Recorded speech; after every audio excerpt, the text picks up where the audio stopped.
Mayong udto kanatong tanan.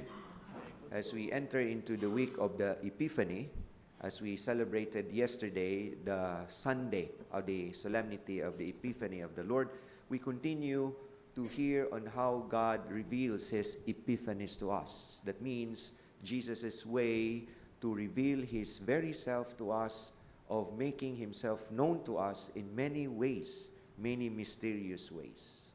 Yesterday, we heard about the story, the familiar story of the Magi, or the three wise men, in which God reveals to them in a form of a light, a star, at its rising that guided the Magi exactly to where the child was born.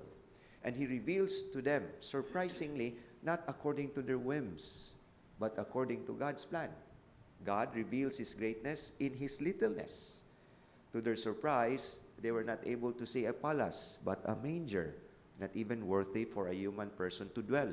Surprisingly, they did not see a child wrapped in fine linen, but only wrapped in swaddling clothes, an indication of poverty and humility.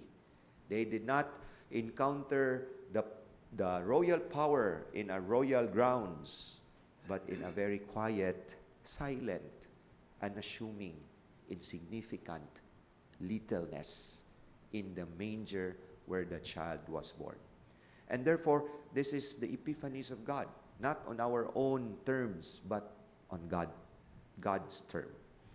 With the epiphanies of the Lord that continues even until now, we need our generous response.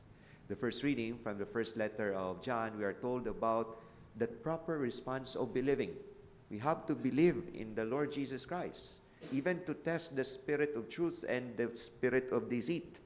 For those who believe on Jesus Christ as the God-made man or the God-made flesh is coming from the spirit of truth. But for the opposite, then that is the spirit of deceit. In the many ways that God proclaims His epiphanies to us, in the many ways that God continues to reveal Himself to us, we need the light of the star of our faith. Like the Magi, they are wise, they are learned, they are educated. But how come they set out on a journey towards the unknown? It is their faith that guides them. It is their faith to see greatness of God in the littleness of that baby born in a manger. Na siguro kung mga Pilipino pa ni mingon, maura ni amo ang giari, patuga-tuga man ni, bata raman ni sa pasungan, no? Mura sa Pilipino ba mangumbira, patuga-tugag kumbiran, hutdam ni kanon, no? Mao na, wa na kanon, undang, no? But they were not moved with dismay, because it is the light of their faith that they were able to transcend, of seeing greatness of God in the littleness of the little child. And that is also the same thing with us. In this new year, we need the light, the star, the light of the star of our faith, so that we can sense God in the littleness. We can sense God in the insignificant.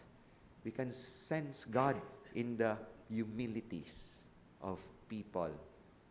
Kay ang Ginoo mupadayag dili sa mga spectacular things, the things that we expect Him to do wonderful things, but in a quiet, in a silent, in a little, in the insignificant ways, God reveals most of His goodness and love to us. And yet, we need the guidance of the light of the star of our faith, so that we can see beyond, we can see, and we can transcend what the eyes can see, and yet the eyes of faith see more.